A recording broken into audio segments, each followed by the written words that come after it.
The military has a ton of really unique traditions, and today we're going to be talking about 7 of the Marine Corps' wildest traditions from past and present. And if you're thinking about joining the military, you should probably know these, so let's dive in. The very first one we're going to dig into is the Grog, and the Grog is a component of mess night. Mess night being one of the probably most hallowed things that a Marine Corps unit can do, and the Marine Corps as a whole. It is a ceremony, a formal evening of celebration that is held to bring Marines together within a unit. It is a ton of fun, but there are a lot of crazy rules, and if you mess them up, you might be drinking from the grog. So first off, what are some of these rules? Some of them are things like, thou shalt not be wearing an ill-fitting uniform or clip-on tie.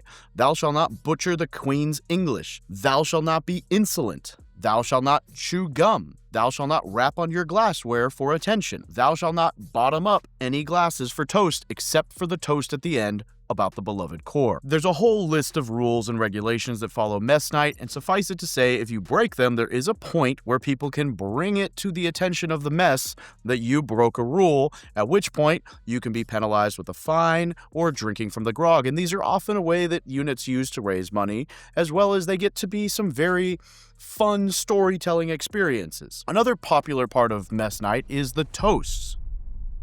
Generally, when you do a mess night, there are people who have been predetermined to give toasts, and you basically stand up at the position of attention, and mind you, we're all in dress blues, and you do various toasts. So it might look like, Marines, a toast to the Commander-in-Chief of the United States. And then everybody would stand up and they would go, to the Commander-in-Chief of the United States. Then you'll do different, so you'll do a toast for the Marines who served in Vietnam or whatever, or World War II or Incheon, and they go through different battles and different history, and they toast different generations of Marines, and everybody stands up and they repeat. And at the end, the very last one is, a toast for the Marine Corps. Marines, a toast. Long live the United States and success to the Marines. And then everyone says, long live the United States and success to their Marines. And everybody goes bottoms up and finishes their beverage, right? And so there's a lot of tradition in this. Now, the grog is arguably the grossest thing in Marine Corps tradition. So basically, if you just imagine a vat, and this could be, I have seen, old whiskey barrels. I've seen a toilet. Yes, a toilet. I've seen a number of things that are the grog. And the grog is basically just a mix. And when I tell you a mix, like, sky's the limit. I mean, it usually has an alcohol base. So it's usually like vodka, whiskey, tequila, rum, like just hodgepodge jungle juice of booze, beer, whatever. And then they'll throw in just the wildest crap. Mustard, hot sauce, soy sauce. I've even seen sardines. I mean, like, it gets obscene. And the whole point is, you don't want to drink from the grog because you're probably going to puke. And so then you give a toast. You pay a fine, $5, $10, $20. And so at some point in the ceremony, the president will say, Marines, the floor is now open for fining, at which point you basically open the floodgates and you get a bunch of intoxicated Marines. And so essentially you stand up and you propose, that there has been a violation of sorts. And a lot of times what happens is Marines sabotage. Like, you might order Domino's pizza in Lance Corporal Schmuckatelli's name, and then you're like, your whole thing is that Lance Corporal Schmuckatelli is a fatso, and they ordered themselves a pizza, so they should be fined for having no discipline. And so basically, it just becomes this whole thing of drunk Marines having entirely too much fun to try to get their friends to drink from the grog and or pay a fine to pay, the unit. And it's just a ton of fun, and the meals are good, the food is good, the beverages are fun, and so mess nights are amazing. I had a lot of fun in a lot of them, but the grog, definitely not something you want to deal with. Number 2 here is Bloodstripes, which is essentially when you become an E4 in the Marine Corps, which is a corporal, you become a non-commissioned officer and you earn what we call your blood stripes. Now, if you're familiar with dress blue pants for the military, or for the Marine Corps, they're blue with the red stripe. The Marine Corps tradition is you have to earn the blood stripe. And the way that you earn that is essentially by getting the crap kicked out of your thighs. There's a lot of different ways that this happens, but this tradition is one that has, I would say, unfortunately, been banned. And I know there are people out there who are like, that's a bad tradition. It's hazing. People are getting hurt. But let me just read from you. When I got promoted to corporal, a couple of journal entries from my Afghanistan journal. And I'm going to read these out loud, and maybe not in entirety, but I want you to paint the picture for how important this was to 20-year-old me when I got promoted to corporal in Afghanistan. There's also something in here about pinning, which we'll talk about in a minute, but that was mentioned as something that was very important to me. For the sake of just time on this video, I had read through all of this before to find it. I can't find the exact piece, but I will tell you this. There was once the night of where I was like, man, am I going to get my blood stripes? Like, do they not respect me as a corporal enough to give me my blood stripes? There was once 2 or 3 days later where I basically was like, I'm just going to ask my vehicle commander what's up with this. And then I guess I decided not to. So there were at least 2, if not 3 mentions of me basically being upset that I had not been deemed worthy of my blood stripes. And then this is the journal entry. It says, last night at 22:30, Krabs pulled me out of the vehicle and I earned my blood stripes from him. It really hurt, all caps. He asked if I wanted the real thing or not, and I opted for the real blood stripes as compared to the sugar-coated ones, as he called them. Now, I'm on watch right now, and I can barely move at all. This sucks, but at least I didn't bitch out at all, and I have finally earned the right to wear my blood stripes. And then the next morning at 0740, I'm like, ouch, I can barely walk at all. This really sucks.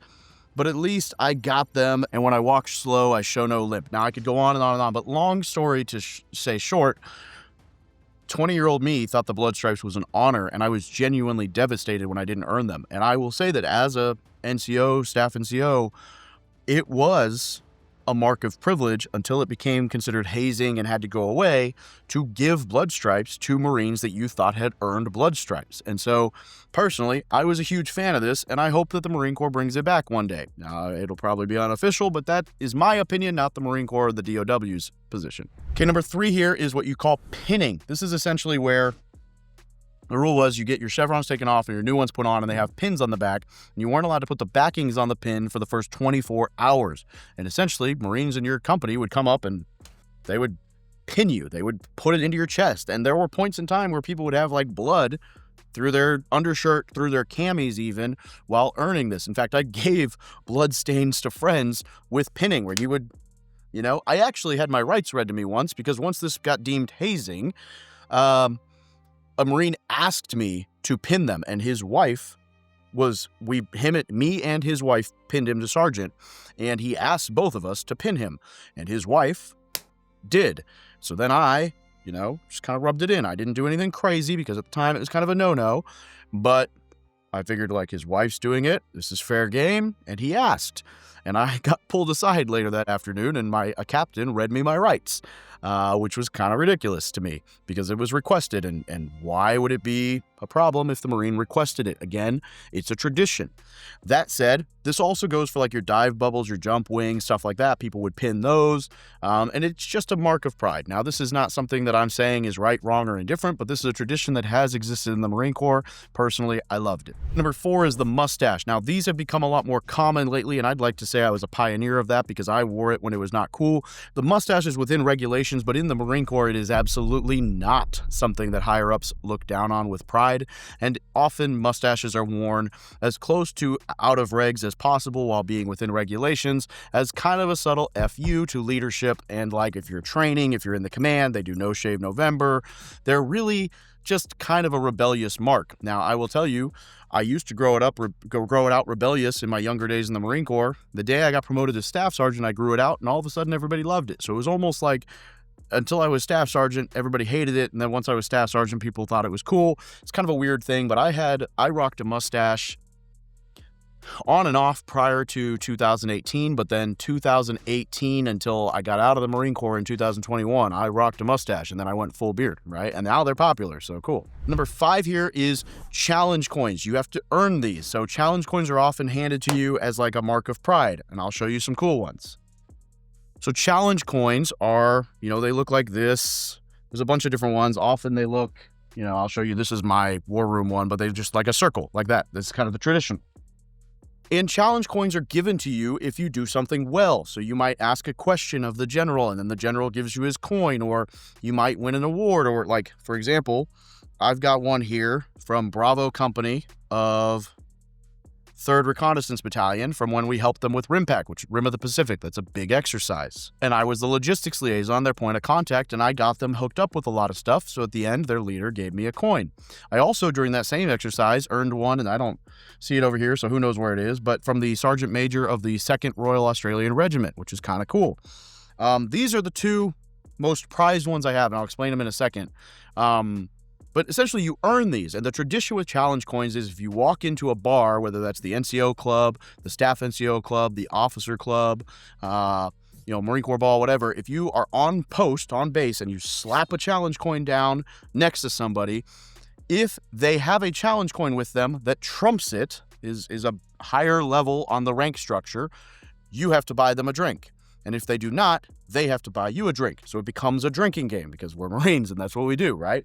So the two that I have, this one 1-star, and it is from the commanding general of Marine Corps Recruit Depot, San Diego.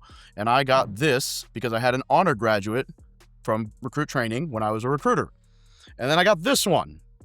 And this is actually presented by General James F. Amos, the 35th Commandant of the Marine Corps. So this was the Commandant of the Marine Corps at the time's coin. And this was from how well I did on recruiting duty. He came down to our office and gave me this coin. So I had two, a 1-star and a 4-star. This one, Commandant of the Marine Corps that year was obviously the trump unless somebody had Vice President, President of the United States, Secretary of Defense, or whatever, Secretary of War. But that's how these worked. Number 6 here is deployment haircut. And essentially, when you go on your first deployment, you shave your head. And so we bicked, like going into Afghanistan, first day on the way in, like on the day we left, we all were expected to, all the first deployments were expected essentially to shave our heads. Could just be a close buzz cut, but we all bicked because because we cared to not be hazed, essentially. And then number 7 here really is just saying, look, these are all traditions. There are rules behind this. Now, people view this as hazing, whatever. They're about identity. If you caught through this is like, as a young Marine, I was asking for Bloodstripes to be pinned, for a chance to read the toast. I wanted to be picked on the Grog. I wanted the deployment haircut. Like, I bicked when I could have just normal cut. And the whole point there is like, it's an identity thing for Marines. Now, what I'm curious about is, what did I miss? If you are a Marine or were a Marine, but you know what I mean? Like, if you're currently serving or you are a veteran of the Marine Corps, comment down below, which traditions did I miss here? And if you're not in the Marine Corps, let's hear some of the traditions from the Air Force, Army, Navy, Coast Guard, Space Force, whatever. Like, what traditions do you guys have? Better, worse, indifferent? I'd love to hear a mix. These are some of the Marine Corps ones, and I'd also love to hear, which one do you think is the craziest of this? And for some of the ones that are banned, like Bloodstripes and pinning, do you think they should be brought back? I do. What are your thoughts? Comment down below. Make sure you follow along for more information. And I hope you guys have a great freaking day.